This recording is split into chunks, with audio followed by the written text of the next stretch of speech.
இப்ப என்ன கோலம் பார்க்க வரோம் அப்படின்னா, தினமும் வரும் கோலம் அந்த கான்செப்ட்ல இன்னைக்கு வந்து 5 புள்ளி நேர் புள்ளி 1 தான் பார்த்துட்டு இருக்கோம். இதுல வந்து என்ன பண்ணணும் அப்படின்னா 5 புள்ளி நேரா வச்சுக்கோங்க. 3, 1 இதுதான் வந்து இதோட கான்செப்ட்.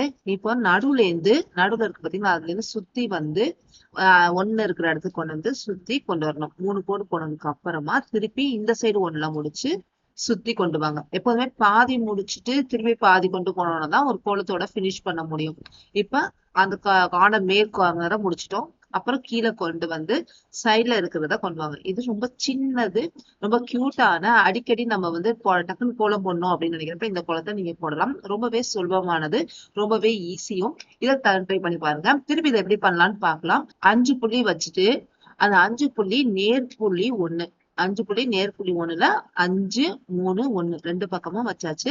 இப்ப வந்து நடுவுல இருந்து இந்த 1 இருக்கு பாத்தீங்களா, அந்த இடத்துல இருந்து கோடு போட்டு கீழே கொண்டு வந்து அதுக்கப்புறம் மேல எடுத்துட்டு போங்க. மேல அதாவது ஒரு பாதையை நம்ம முடிக்க போறோம். ஒரு சைடு ரைட் சைடு கார்னரை முடிச்சுட்டு அதுக்கப்புறமா அதோட மேல் நோக்கி இருக்கிறத முடிச்சுட்டு அப்புறமா லெஃப்ட் சைடு இருக்கிறத முடிக்க போறோம்.